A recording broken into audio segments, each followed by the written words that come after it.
Leave it. Okay. How'd you sleep? Good. Good. Did your mama stay warm? Mm-hmm. Good.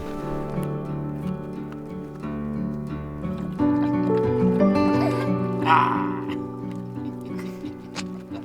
What's up? What's up, bud?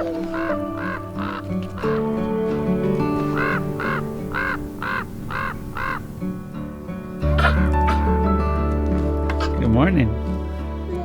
So this guy keeps eating sticks, not just chewing them. He's eating them and then puking them up in his bed at night. Leave it. Leave it.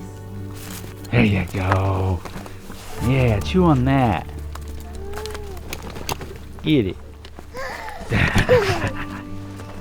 Good morning, folks.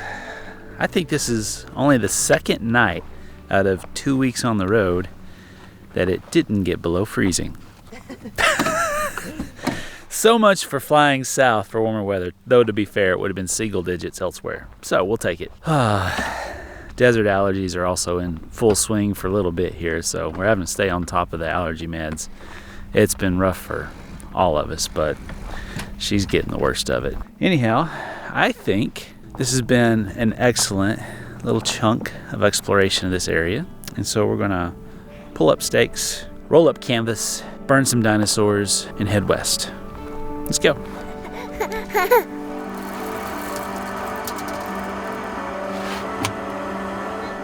Hold on here.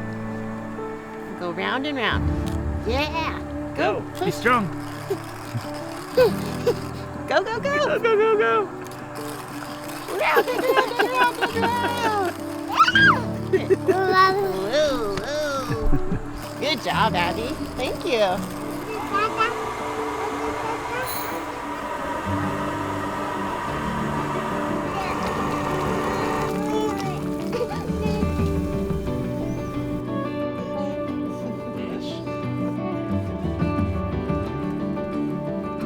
So we've had to resort to some fallback coffees.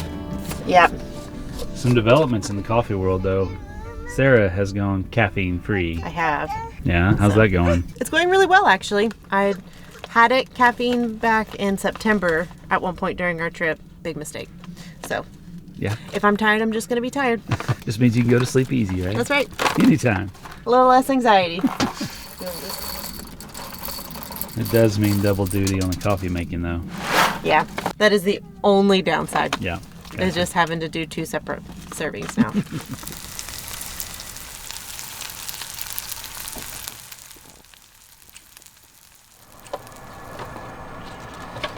From time to time, we get comments about, oh, it looks like your kids are always on your tablets. So I'm gonna let you in on a little secret, especially if you've never had kids.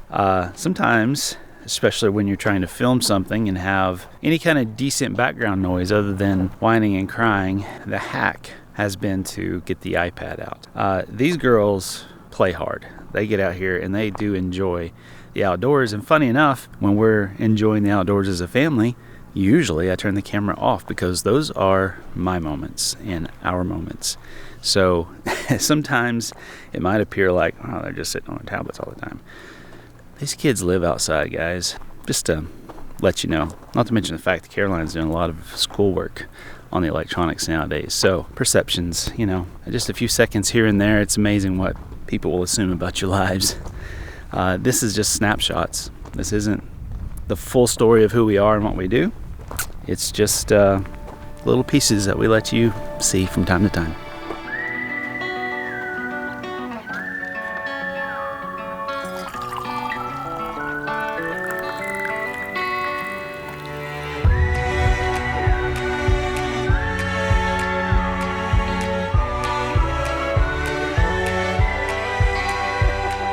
All right, so traveling with this configuration speeds things up dramatically. So I'm just gonna leave this as a time lapse so you guys can see how fast we can break down camp with all the chaos and fun that family life entails. So let me find my timer here, and here we go. And no rush. This is just how long it takes to pack down.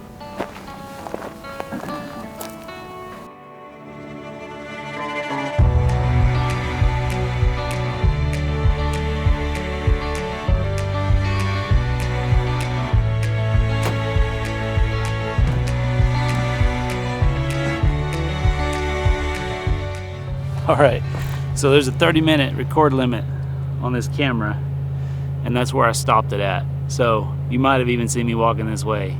Not bad. Not bad for no rush, dealing with toddler tantrums, packing everything down, washing dishes. Yeah, quite the improvement over our past pack downs where it was an hour plus, especially with the dishes. Minutes, 13 seconds. Not bad, even with washing dishes. And not rushing. Definitely was not rushing. If it was a thunderstorm, we would have hooked 10 minutes. Yeah.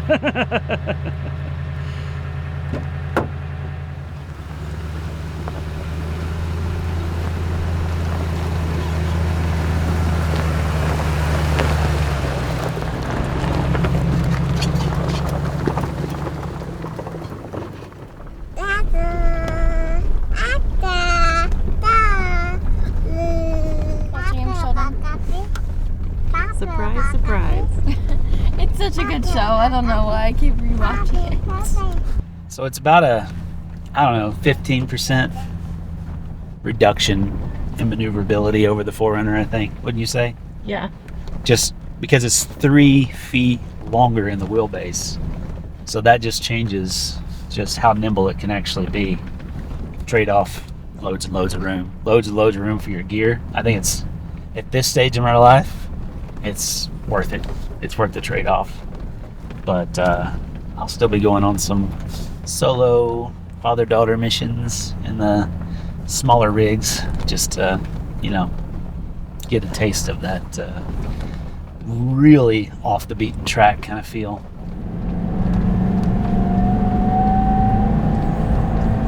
This thing, I'm having to hold back. There is so much power. I mean, the stock engine, yeah, it already had a load of power. It's 40% more now. And it just effortlessly climbs. The trick though, you gotta be in tow haul mode. That's where it's the happiest, and obviously we are heavy. But I don't know, it makes me feel so good climbing these hills. And I'm at maybe a quarter throttle. Just maybe a quarter throttle, 4 high, not even in 4 low. It just goes.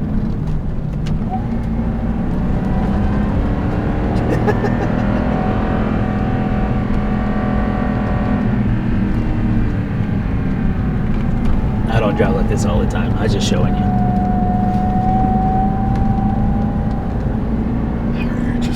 Let's go. We walk this road because we know it makes us new. No matter when, no matter what, I have a place to go. When you're by my side, I always know. When it's you and I'm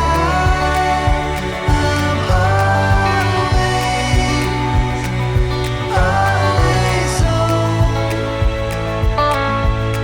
I'm always on.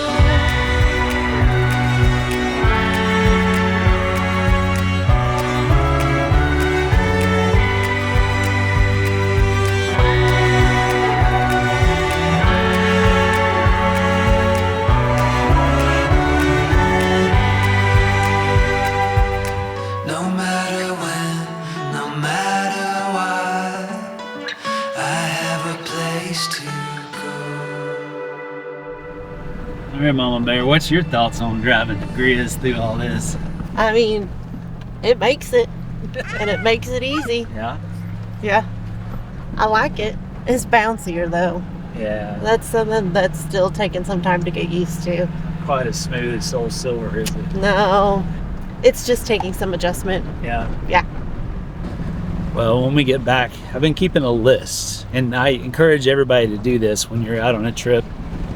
I use the Google Keep app just so I can immediately plug in thoughts and ideas, and I have a long list of fixes and improvements so that when I get home, I can prioritize those and start working down the list. One of those is my rear springs. We just missed the mark on them, and they've kind of got flat on us, so our ride from about here back is a lot stiffer than what we had hoped for. You can also hear another issue.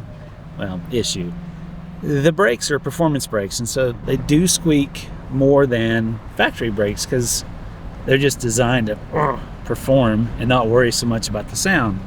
So there's actually a softer compound pad that Power Brake has sent me to test just to kind of quieten things down. But only downside to them, if it's a downside, is that they are only about a 25,000 mile pad. I'm okay with that as long as it is a little bit quieter. And the other thing to remember with this particular Power Brake pad is the brake needs to warm up to perform well. So if you get in on a cold morning and you just immediately start down the trail, they're not grabbing very well. So you've got to be mindful of that. It only takes about, 50 yards of hard braking to break down the film that builds up and then start braking the way that it should. So that's just my honest feedback. Now, on road, absolutely insane. These downhill grades, because they're nice and warm, absolutely insane with this particular pad. But we are going to adjust pads and see if we can't get a better range of performance that's a little bit quieter. Diff strike. Need some help? Okay. Quick little lunch stop here, but clearly getting back towards civilization now. It sounds like a war zone over that way, and there's just so much trash out here. We actually saw some dude just chuck his Mountain Dew bottle over in the bushes.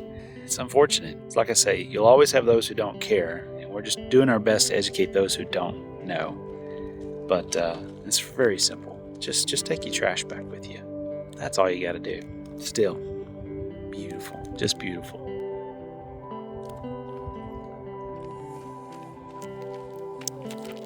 See, even a 2-year-old knows what to do.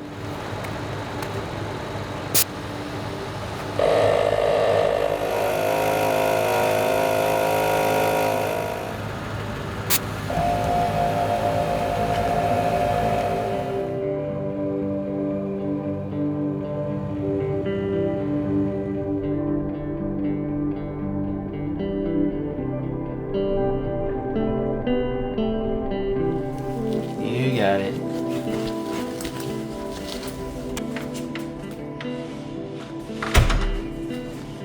You ready? Yeah. All right, let's roll. Go, go, go.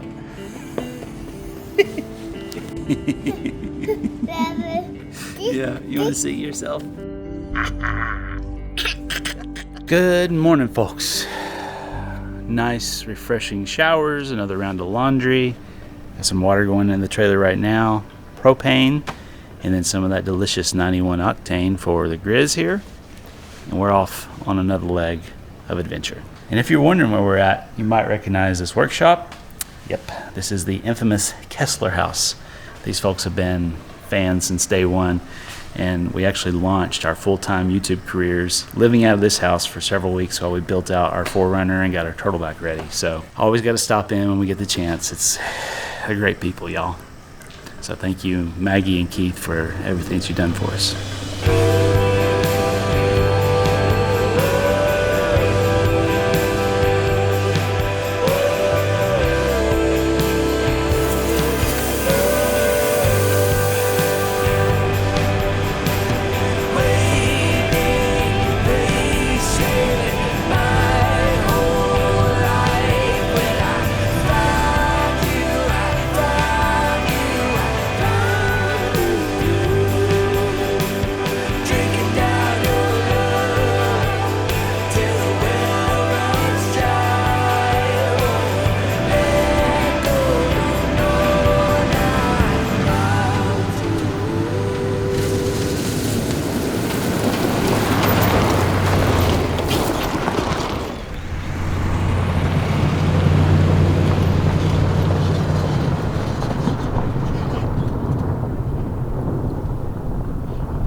So we're driving along, and this is a barren landscape. It's mostly just creosote bushes and saguaros. I really should put my good shoes on for this. But there's a saguaro over here that is like dead and disintegrating, and it's just it's wild. Look at this.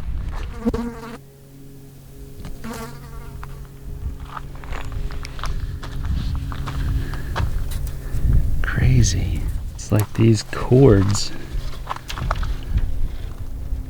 Those are about 1.25 inches thick here, and they just get smaller and smaller and smaller to get out here to the end. So crazy. Also found this little artifact over here.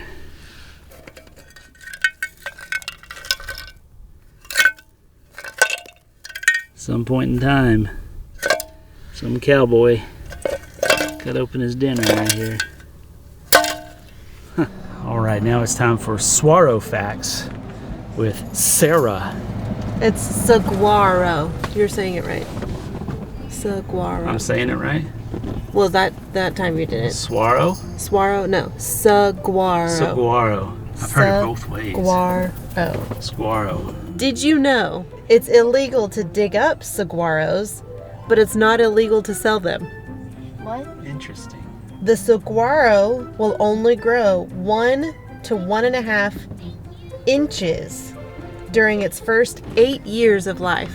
So if you see an arm on the cactus, that indicates that it's been alive 50 to 70 years. Jeez. If you see a flower, that means the cactus is 35 years old, which is the equivalent of saguaro puberty. The saguaro produces a strawberry-like fruit around the same time as its flowers. And the largest and oldest recorded saguaro, appropriately named Granddaddy, was 300 years old, 40 feet tall, and had 52 limbs. Good night. So that one at our camp the other day had to be 200 years old then. Yeah, at least. So if you see limbs, that means it's between 50 and 70 years old. Crazy. And like that one's probably like 10 years old, but it's still that tiny. Look, how ridiculous is that? Wow. The more you know. More you know.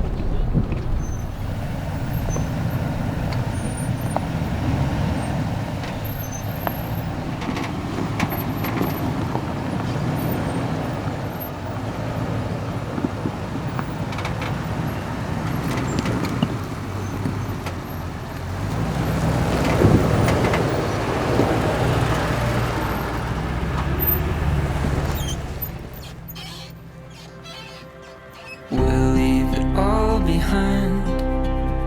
Won't stop till the finish line. We'll go together on this open road. Untether these wild hearts. Sleep underneath the stars. We'll go together on this open road.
Just getting started, no stopping us on. Well, we're on the search for camp. We're gonna fall back to some easy camps that we found right up here, but kind of a weird situation. Someone had drugged some dead trees across the road, and so I scouted ahead with the drone just to see why. Nothing really stood out, so I moved the trees, went up. No great camp, but there is some bad news. It appears our new ice co has failed us, and all of our frozen food is now defrosted. I'm still connected to it. Supposedly it's on, but it is not refrigerating at all. That's all I'll say for now.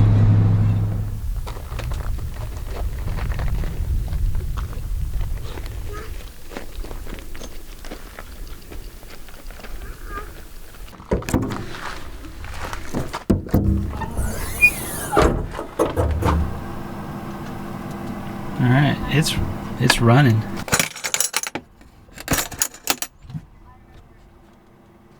And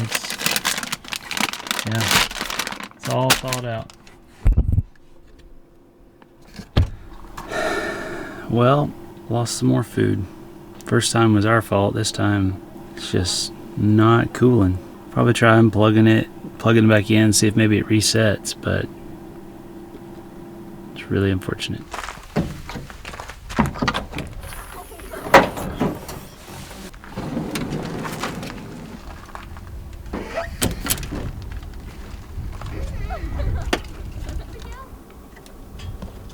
Alright, so reset the power, and I suspect that it's our power source that's really being the issue, not the fridge itself.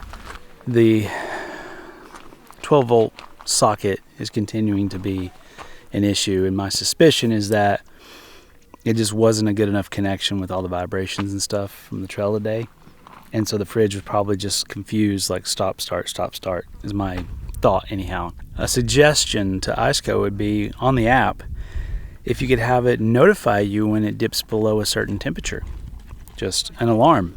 That would be awesome. That'd be something really easy to add and a critical piece to the puzzle. Yeah, this thing is plummeting in temperature now, so it's working. But we went from, I think it was something like 60 degrees already to 38, and it's been about 5 minutes since I reset it. So fingers crossed. I've got to build a proper aux power system for this kind of stuff. So that's moved up the priority list for sure.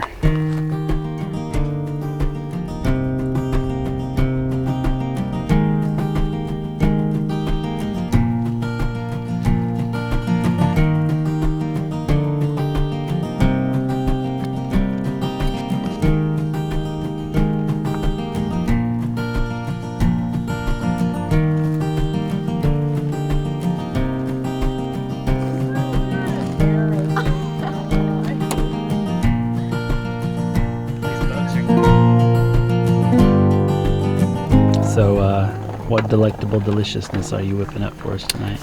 We're doing chicken and potatoes and green beans. Yeah? Yes. Close call with that freezer. Yeah. Still a little nervous about it. Well, we'll focus on that food first. Yeah, I guess I'll have to. I just have to cook this chicken. It's like today is the day. Today is the day. It's cut off after today. Okay. When colors turn to shades of gray, with the weight of the world at the end of the day, what would I do without you?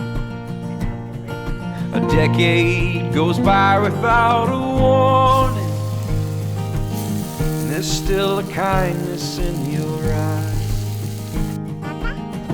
Amidst the questions and the worry, a peace of mind always takes me by surprise.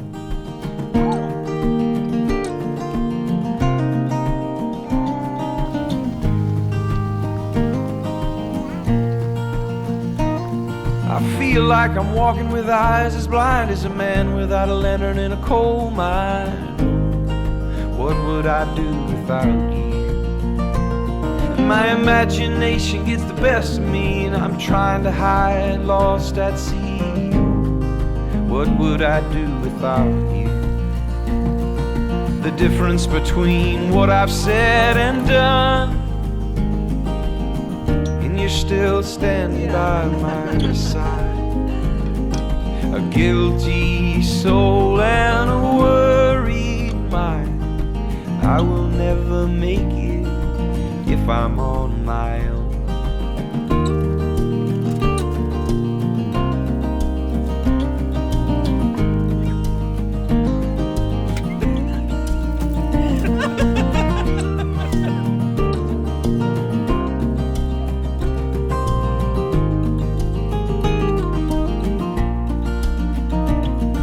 You got the morning, I got midnight. You are patient, I'm always on time. Oh, what would I do without you? You got your sunshine, I got rain clouds. You got hope, I got my doubts. So what would I do without you? Oh, what would I do without you? Oh, what would I do without you?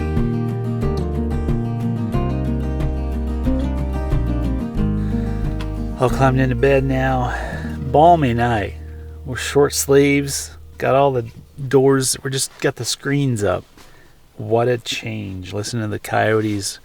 Not even 100 yards that way. Sounding off. The desert's awesome in the wintertime.